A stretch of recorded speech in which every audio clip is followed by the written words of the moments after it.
Well, now I'm not going to talk about BIM, I'm going to talk about architecture. Dobre utro is all my brother. I'm sorry about it. But I'm Marta Carolina Enriquez Reinberg. I'm a Mexican, born in Mexico, studied in Mexico in the University ITESO. I was studying architecture and also urban planning studies. Afterwards, I came to Austria, where I've been working for the last 28 years. And in Austria, I also study conflict mediation and nonviolent communication. I'm also using these two topics in my profession, and I do private counseling. But today I'm talking here about the work that we do in our office. I'm going to talk about in the framework that inspire us to work, and I will talk about something that we call solar architecture. And I will touch very briefly some aspects like materials, energy production, and urban design. And then I will try to explain 3 examples more in detail. And I hope I will be not talking too slowly. I will try to keep the time. Where we are, this is 2 information about St. Petersburg, which is a very impressive city, and I'm very happy to be here for the first time, and Vienna. You can see that due to the situation close to the sea, you have a very soft weather, temperatures that go until -23, but inside the continent they can be worse in Siberia or in a part of Estonia, etc. And you have a little bit less radiation than we have in Vienna. We don't have such a harsh climate, but we are getting very hot weather in summer. They say that we will get in 10 years the weather of Neapel. So it means we go from -10 until 38 degrees last summer, and we have a little more radiation, but less snow than you. And if we consider the footprint, maybe all of you are familiar with this concept of footprint, we can see that Russia still is one of the countries that still have a surplus in the biocapacity. Meanwhile, Austria is using more than its territory can renovate or regenerate in 1 year. No? We see the situation in Austria. This is the biocapacity that is slowly going down from the 17 to the 2010. I'm sorry, but there are still not yet new statistics from this footprint association, and we see that the ecological footprint is going up. And this is the situation of Russia. You drop off your ecological footprint was getting due to the economical crisis, and then now it's going up. It is said if you count the whole amount of productive land and air and water crops, fishing, wood production, crops, etc., that every inhabitant in the world should have access to 1.8 global hectare. Austria is using 6.1 global hectare, and Russia is 5.7 in average, which means we Austrians and you Russians are using the hectare from someone else, and we have been experiencing the last 40, 50 years already, and every year are going up the struggle and the crisis that we are facing, struggling for the resources. No?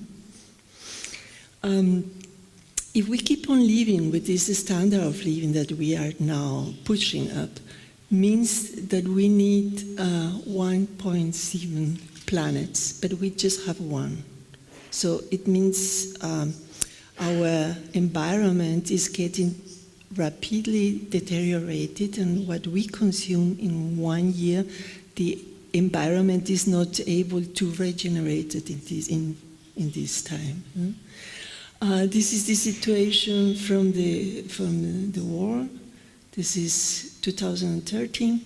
This is just one planet, and now we are using 1.7 planet. This is Russian, and this is Austria. But we have also, as a world, as an international community, had made some agreements, and we are trying to reduce this impact of the global warming and the changes that we are facing very rapidly. And in the EU, there are I'm sorry, I mix Spanish is my own language. I work in German. I speak now in English, and I'm a little bit nervous. So I hope you can understand. Just raise your hand if I'm saying something that you really don't make any sense.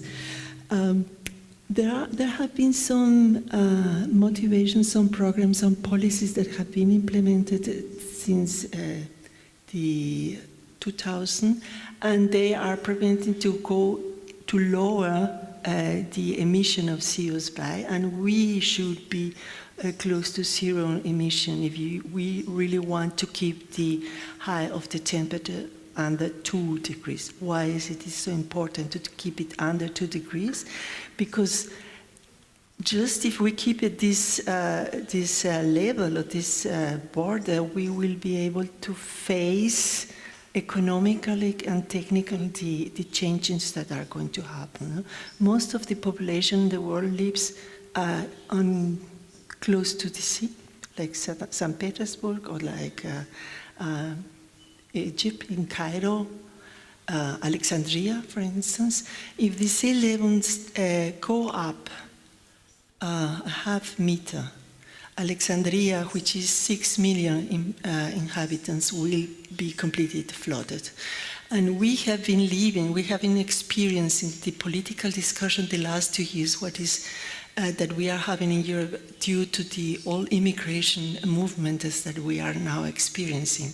And Europe was just taking a little bit more than 1.5 million refugees.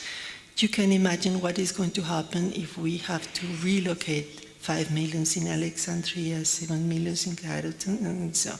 So it's something that we really have to do fast in order to cope a little bit with the changes that we will face in the next 10, 20 years.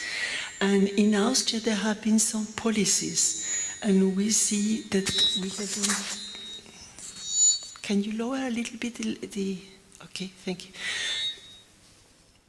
The government had implemented some policies that this is the sector where I am working in, the building sector, and we see that we have succeeded in reducing the emission of the CO2.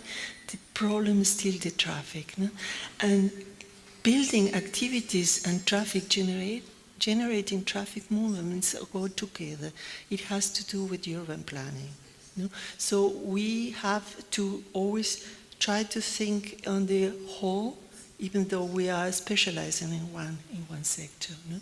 And we see that in Austria we have been very successful in going down with the emissions. We started with the 2000, and there were the low energy house and etc., the passive house standard, all these methodologies went into the building regulation, and we succeed to lower the emission of the CO2, even though we have been producing more habitable floor area and more units. The units are also changing their size. They are being produced more small smart units, which are convertibles. The family concept has changed very much in the last 20 years, and we have to keep to be very flexible and dynamic. So the objective, according to the Broadlands report, is developed that meets the needs of the present without compromising compromising the ability of the future generations. What does it mean? It means, if I say it for me, there is enough good to serve the need of each one, not just human beings, but also the whole nature, is just not enough to serve the greed of each one. No? So we have to change the way we think, and we start to, it's very important that we learn to think as a species and not anymore as an individual. What does it mean in architecture for us? We call it, what we try to do, like a solar architecture, I said already. Our office is in a small office based in Vienna. It was founded by Enriquez Reinberg, which is my husband, in the 1985. And I joined him on 1919, and since there we have been working in these solar matters. We also do some teachings in several universities. My husband teaches in the Donau University and held lectures in the Technical University in Vienna. We both teach in the FH campus, is a technological university in Vienna, and I do some lecturing about building with clay in the TU. We also try to export or to share our knowledge with some other university, mainly in Mexico and Panama and Colombia and Argentina. This is the first project of the office. This is our house. We live here, up on the house. And it's a condominium of 10 families. And this was a very successful and well-published project in the 85, 90s, because it was the first time that this a group of private persons could, through the participative design, could administrate their own money given in credit by the government. It was a very, very special fight against the government. And the main motivation was to use the solar energy in a passive way to acclimatize the units, and to use also ecological materials, soft materials that would not be toxic. This is the same building from behind. It is shaped by the zonal use, and then we took this concept in social housing. Now I'm going to show some projects. It's a very cheap social housing, always uses the solar energy for passive and then later for active means. We have experiences, especially in housing, social housing, but also in housing for elderly people or institution for handicapped people. We also build several kindergartens and office and workshops, always with the theme using the solar energy and the ecology, trying to minimize the impact as we do in the environment. We not just build new things, we do a lot of work also in retrofit. This is in the inner part of Vienna, or this, for instance, is a handicap house, a production of an office. The production part of this office, a social housing in Vienna. Again, most of our projects happen in close to Vienna or in Austria, but we also have some projects outside Austria, in North Europe or in Iran, in Cyprus. Most of our projects are financed in a very strict budget. And we do take care trying to rescue or to keep alive the whole traditions. For instance, this is an old villa close to our village in Vienna, and this is a seminar and a house, and this is a prototype we were developing with a firma, a Belus firma, for private entrepreneurs, housing and lots of office. Every project of us we consider like a prototype. This is a project for Morocco, and this is the project for a university building in Vienna for the Boku University. Also, we were doing a very low-cost housing for very low-income sector, or we are retrofitting and reducing volume.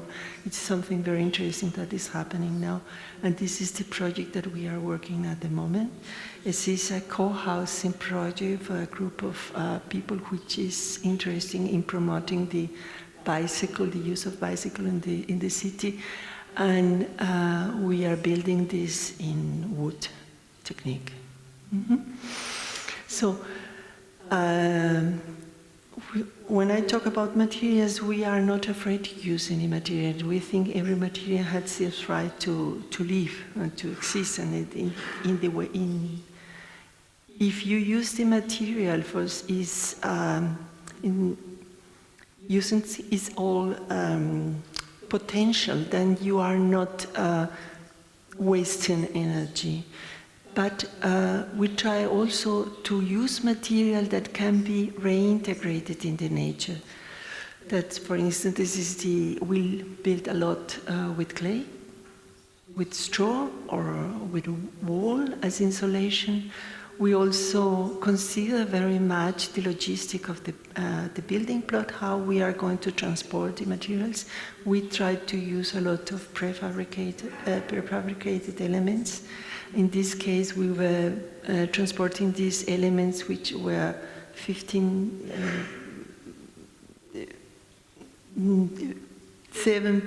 plus 3 and 50 centimeters thick.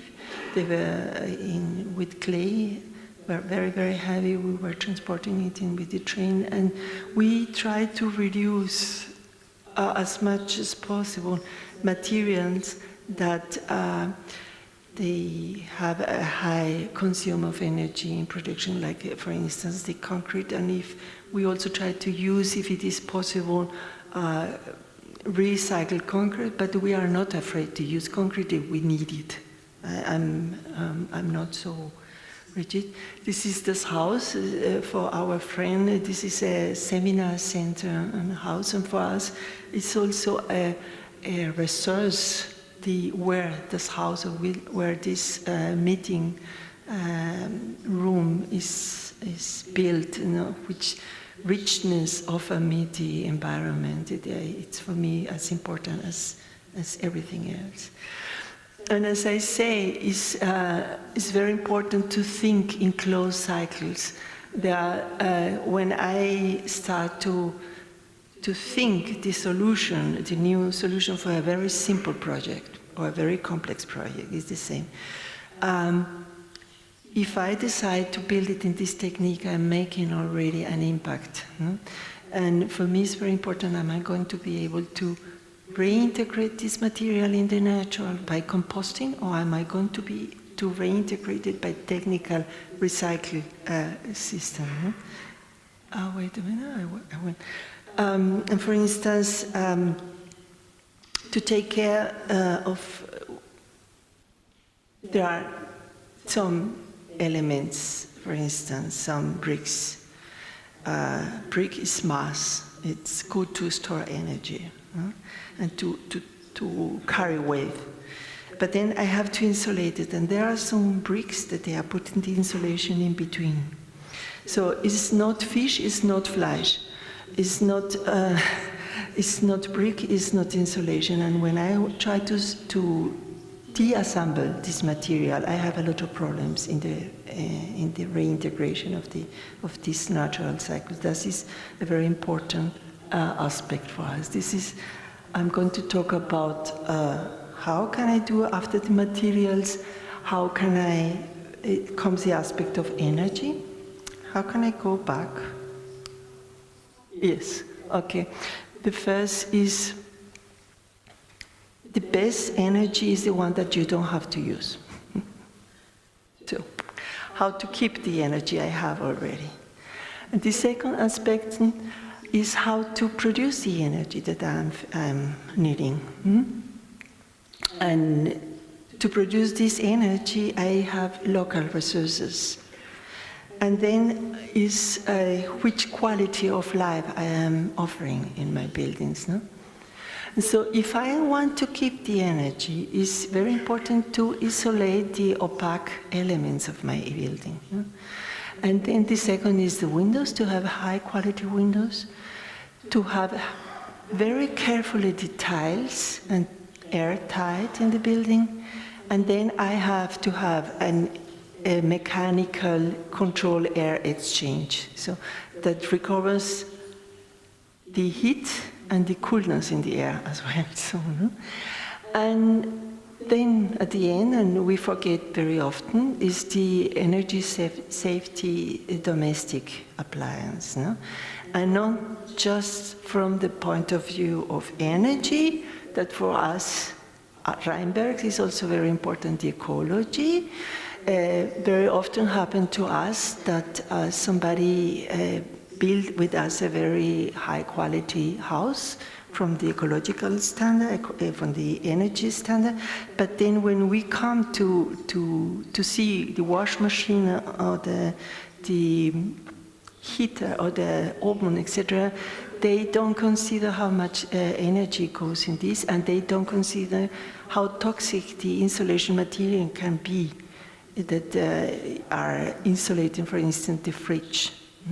This aspect we try to take. So as we say, this is a prototype that we developed for another firma. I'm not going to make any advertising, but they produce windows, and so you first is to pack the building properly, then to have properly windows, high quality windows, to have high quality of the tiles. It's a lot of work for the architect's office. It's a lot of coordination with the engineers. It's very important to have this communication from the beginning, from the conception phases, to have this communication with all the engineers. And then if I can reduce the energy, I still have a 40 kilowatt per square meter per year, and then I go to high quality control, mechanical ventilation with heat recovering, and then I will be able to go down. That is the concept of passive house. A passive house is a methodology. No? We were able in Austria to lower with this concept of passive house the heating demand until 15, but still remain the warm water, the energy, electricity, and very important, the mobility.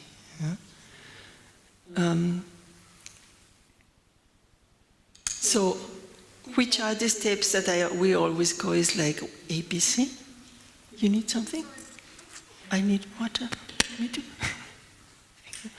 So, first the passive solar use, then the thermal solar use, then cooling and heating,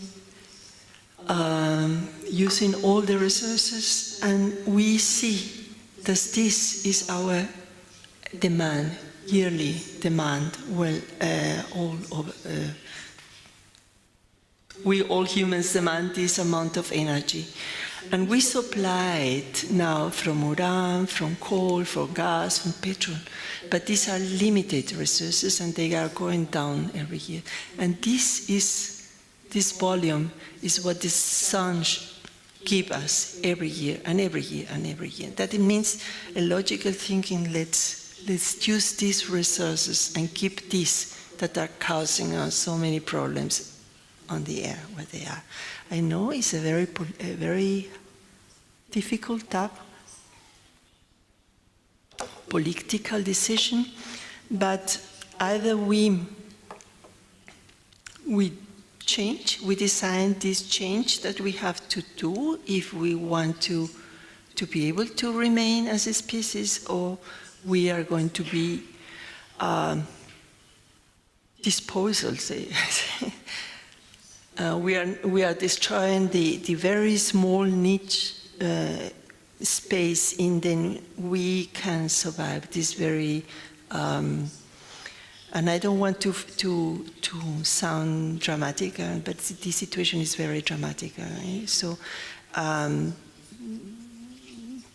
when I talk with my students, I say, maybe you have heard so much that you close your ears, but it's not the right strategy. We can change, we have the ability, we have the knowledge, we just have to communicate and change it. You know? So if I use this energy that the sun gives me, it affects very massive the form of my architecture. This is the typical form for this passive solar use, which my building is my collector, or this is for the active, the thermal collector, is closing me the view to the sunshine, and this is the use of photovoltaic. You know? As I say, the solar passive use is the building is my collector. I open to the sun and I try to get as much as light as I can, and I storage it in my walls. It means it has to be well packed, not to lose it. But if I am having thermal collector, it has to be the opposite. I have to give the back to the sunshine. I have to carry the panels in the back. I have to isolate well, and I have to see towards the north. So it means I need another quality of windows. And the third possibility is the active solar use with the photovoltaic, and this is the flying element, because they work better if they keep cool. No?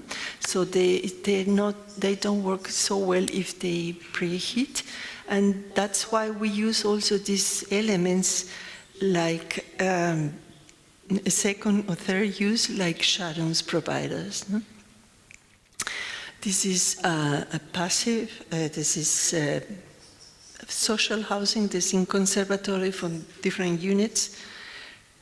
This is, passive, This is the thermal collector, is in fabric that produce solar collector. This is the collector in the facade, and they are always changing with this sky views.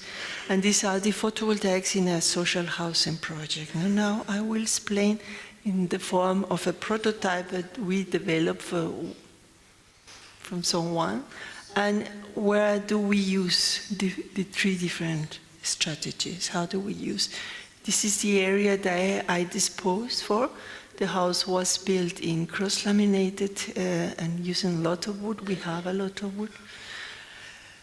And the first, we said it was the passive solar use. It means to allow the light to get in winter when I need it. No? And the building is my collector. And the active solar use, I use it in the thermal collectors and PFAS, and the building has to be kept in shadow in summer. Do you remember if you go to Greece or Spain, Andalusia, you go into the houses and they are very dark and very cool, even though it's very hot outside. And this is the same principle, not to let the light inside in summer and to keep it in winter. So this is in the use in the winter day. It's I'm having in my thermal collector, my photovoltaics, and the rest I calculate how can I get as much light as possible to charge the thermomast. In this case, I said this with cross-laminated, and it's all plastered with clay in the inside, so it's mass. And in winter night, I close my house, and the heat is slowly given into the room. We see here, you can, I'm getting problems with this. Trying to get as much light as possible. which also gives a quality in the in room, and the connection with the landscape for us is very, very important, this connection with the landscape. And in summer, the whole house is completely in shadows due to this position of the photovoltaic. And you see in the inside, you have diffuse light, but you are in shadow. The use of solar, but remain, there is some energy that I need, and this I will get through several different strategies. Oh, God, they are tonight. Sorry about it. This is the position of the thermal collector, the position of the PFAS, which have a double use, as I say, to keep in shadow the windows, and the windows have an extra protection against diffuse light. And then to have a circulation of air, a natural circulation of air, so to keep the building cool, or to cool down the building during summer at night, to close it during the day, to keep it dark. And also to using all the resources that the ground give us. So preheating the air and having so the air exchange and the heat pump. Mm-hmm. All this requires really close work with you, with engineers, and as I say from the beginning, we also try to use all the resources, the energy kept on the floor, on the geothermal, the deep drilling, and also the mechanical ventilation to support the electric ventilation to reduce the demand of electricity. But it's not just a lot of technique, it's also architecture, it's a quality of living in these rooms, which give you, for instance, if you have lighting from different directions, if you just have natural lighting from one side, the quality of the lighting in the room is not as efficient or not as pleasant if you would have lighting from 2 or 3 other directions. And also this aspect of daylighting is very important to reduce the consumption of energy. And also to experience the house is very, very, very tiny house. But due to this room, you have the experience that the house is much bigger and much comfortable. It is comfortable, it is, but much bigger than it appears to be in the paper. Very important for us, the materials, wood, wool, paper, cellulose, clay as installation. Wood protecting the facade, and the landscape or the landscape that we try to use or we see as a resource. It's a very important resource of this house. This prototype, we also use it in a project for the North Italy for housing project, which were 3 and 4 stores buildings. It can be not just row houses, but also housing unit in more number. And we were proposing it for Europe, for Italy. And this is the second step from this first prototype. We were developing for another firma, for another company, and which was very important, the use of photovoltaic for cooling, which is getting more and more necessary in some areas in Austria due to this climate change. Yeah? And we see the panels are keeping the whole building in shadows, and we have the thermal panels directed to the winter inclination.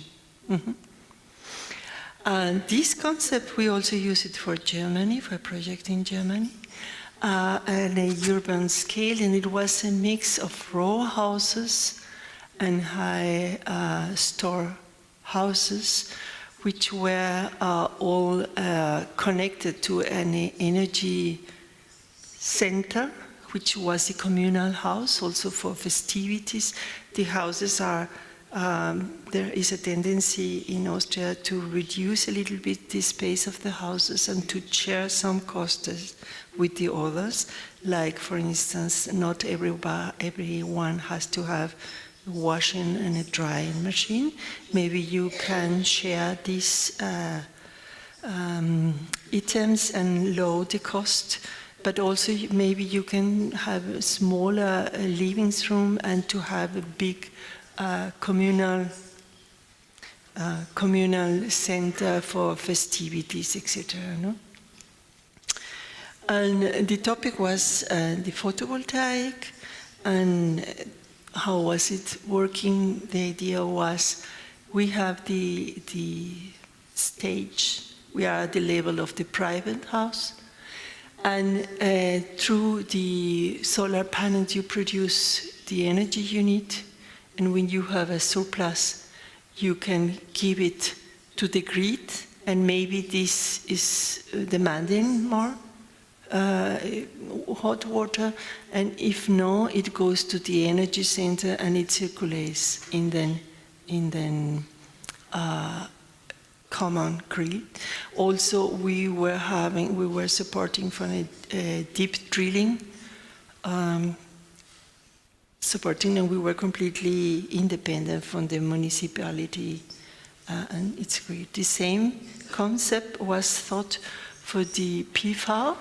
You produce your own electricity, use it, calculate, program it when you are living, because you produce more energy during the day when the family is living, is working, or is at school, etc. And it's always the demand how we are going to storage it. You know? So it has to be programmed when does the fridge or the wash machine or the etc. all the devices are being used in order to not to stress the local grid so much with taking and giving and taking. Both are problems. No? And to have it interconnected in the whole system, and to have some storage in the energy centrum, in the common house, to have some storage area with batteries, and still if we have a plus or minus of energy, then we could connect to the municipality, to the grid, but the demand would be much less than the normal. This is the way we think it could look. It's very important to change the mobility, to allow some spaces where the community also can build some relations, exchange activities, and to build an identity, a new identity. The problem in these projects is that you don't know really your inhabitant, and they come more or less at the same time. So this is very, very important for us to offer the possibility in a soft way that the community can also shape some spaces and share some spaces. This is another competition that we want, and we are going to go into building at the end of summer. And here we were also suggesting to There were several companies that were taking part, and several companies won, and some of them we have this area, and others have another, and etc., etc. And what it was very interesting is that we succeed to get an agreement among the different planning office and the different building companies to produce electricity power to gas. This is in the former gas power station gas station from Vienna, which is no longer being used, and unfortunately everything was accepted. The city of Vienna was very enthusiastic. The investor was willing to pay. The architects were furious about the idea of working together, and it's not going to be done. Well, because the owner of the plot wants to rent the PV. He doesn't understand that the system is not any longer the PV, but I offer a service which is called having light or having heat. I offer a comfort, and not a device. And this is very important to understand. And unfortunately, he opposed it, and now we are going to have the photovoltaics, the PV, but we are not going to produce gas, and it's a very, very pity. It's very painful.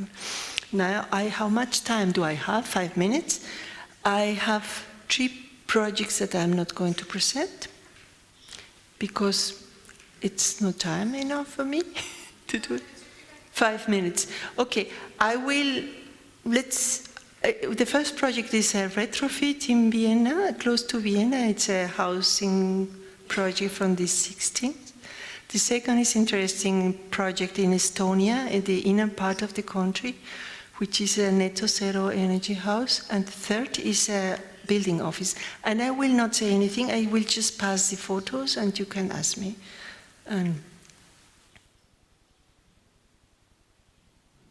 Documentation of the situation.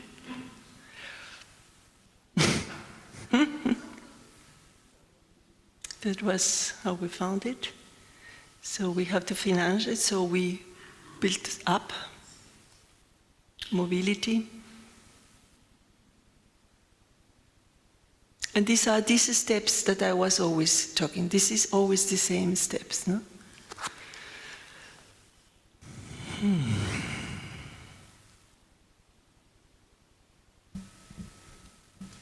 That was the planning, the discussion, a lot of discussion with the user, and this is the result. Is social housing. Very important is the monitoring. I have to say a couple of words. This is after the first years, and this is after the retuning the system. It's very, very important, this monitoring. This is in Estonia, the private. It was a transfer of technology and working with a local investor that now is building in this system. It was very important, the ecological material, the use of passive and active energy, and the geothermal. We were working together with the University of Tartu,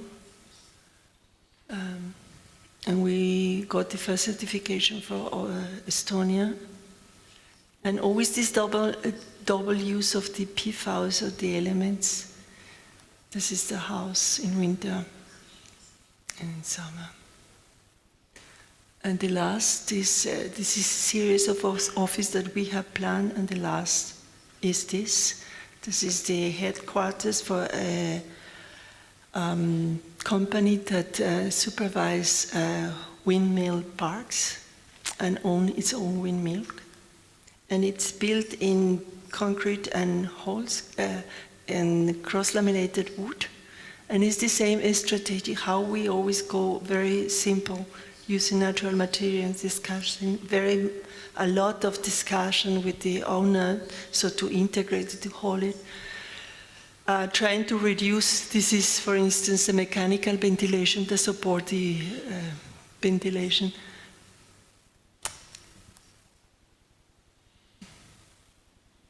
This is the office. The inner room is for us very important, the use of light. And to keep in a human scale what the user identified with his work space, no? Passive cooling, wind, mechanical use of wind to support the ventilation, and the mechanical support of the ventilation system, and a very old-fashioned windmill to extract water and cool the server, and this water is going again into the ground. Activation of the inner wall, concrete wall, to cool down the building, and this is our storage. This is our double use of PV to keep in shadow our building, the north part of it. And he is our employee. It was also very important for us to take care of the furniture, to take care of the carpets and everything. All these elements were certified that they are not toxic. And the use of the condensation to water the plants that are down. And this is the result the first year. And we're still producing more. We are able to cover the consumption, the energy consumption with the PV, and now they are extending doubling the PV, and so they are going to be completely independent. They have the capacity also to supply the auto. So this is just a conclusion. KLM is advertising that they are serving some ecological wine, ecological bread, ecological. You can choose your place, and because they care very much about your health.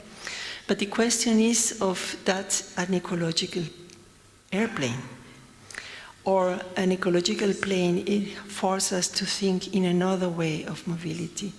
And this is another model. What I say, you cannot change an old system from in this system. You have to go a little bit out and think in new possibility.